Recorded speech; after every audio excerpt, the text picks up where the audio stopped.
Muy buenas noches, bienvenidos a la hora clave. Buenas noches, Buenas Martín. noches, Manuel Felipe. El pensamiento democrático venezolano. Y vamos a ver de dónde arranca.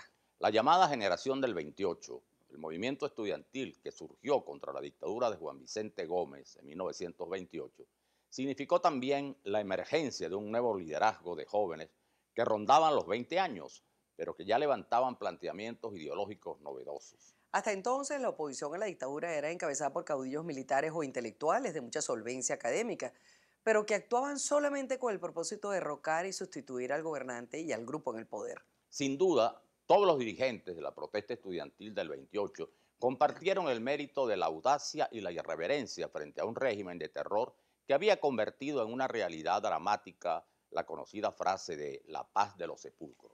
Del grupo de jóvenes del 28, desde un primer momento destacaron Rómulo Betancourt y Jovito Villalba, ambos estudiantes de Derecho. Betancourt, aficionado a la lectura, había devorado varios textos de teóricos, historiadores, que le servían para interpretar de alguna manera más que el presente, el futuro del país. Jovito Villalba ya se había consagrado con su famoso discurso frente al Panteón Nacional y tenía extraordinarios dotes para la oratoria en tiempos en los cuales la palabra era un poderoso instrumento en los combates políticos. Por cierto que Betancourt y Villalba fueron detenidos a raíz de la protesta en el mismo calabozo en el cuartel del Cuño, junto con el estudiante Guillermo Prince Lara y el poeta Pío Tamayo, quien había servido por sus luchas como inspiración para los estudiantes rebeldes. Villalba hubo de permanecer luego en las cárceles gomecistas durante 7 años, con grillos de 70 kilos aferrados a sus tobillos, mientras Betancourt logró escapar y conoció el exilio en Curazao, Costa Rica y Colombia, en la faena de construir un instrumento organizativo para enfrentar la dictadura.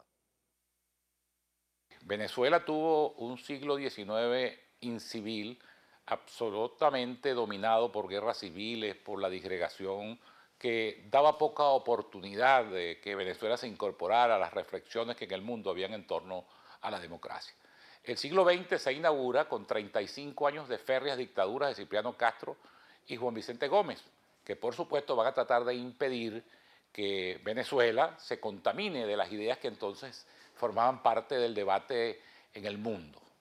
Va a ser la generación de 1928, la llamada generación predestinada, la que va con su accionar primero y luego con el desarrollo de sus liderazgos fundamentales, la que va a dar lugar a los primeros deslindes, a las primeras precisiones, a la primera toma de posiciones en relación a lo que son las ideas fundamentales de la democracia en el mundo. En las cárceles y en el exilio, fundamentalmente Rómulo Betancourt, va a dar lugar a lo que va a ser el primer programa democrático venezolano, que es el llamado Plan de Barranquilla, formulado en 1931. Y en 1936, cuando muere Gómez, regresan los exilados y se abre el debate político, van a comenzar a deslindarse posiciones. Yo diría que por lo menos 4 identidades ideológicas y políticas que van a marcar luego todo el debate del siglo XX venezolano. En primer lugar, la reformista encabezada por Rómulo Betancourt, que luego muta a socialdemócrata y que va a tener como inspiración un marxismo, primero, muy bien digerido desde el punto de vista de la heterodoxia, de no asumirlo como un catecismo, de no asumirlo como un dogma y sobre todo de adaptarlo a la realidad venezolana. Un segundo pensamiento que va a ser el pensamiento liberal democrático, un tercer pensamiento que es el marxista, comunista, que tiene como punto de inspiración no solamente el marxismo como teoría, sino además la Unión Soviética ya como referencia práctica, y la democracia cristiana, que en 1936, al fragor de todo lo que va a ser la lucha en Venezuela a favor del laicismo, en contra de los jesuitas y luego en la guerra civil española, en la toma de posiciones frente a la guerra civil española, pues va a dar lugar al nacimiento muy nítido de un pensamiento demócrata cristiano que va a tener a Rafael Caldera como inspirador. Esos 4 pensamientos van a marcar todo el siglo con evoluciones, con mutaciones, con adaptaciones a la realidad venezolana. A la muerte de Gómez regresan Betancourt y Villalba, el primero ya con las bases de un partido político y con un diagnóstico de la realidad nacional investigado y escrito en Barranquilla. Y Villalba sale de la cárcel y reaparece el 14 de febrero de 1936 al frente de una multitud de 50.000 caraqueños que demandan garantías democráticas frente a Miraflores. En ese momento estaba claro que se trataba de las dos figuras emblemáticas del proceso de democratización del país y también estaba clara la voluntad organizativa de Betancur y la inteligencia y brillante oratoria de Villalba.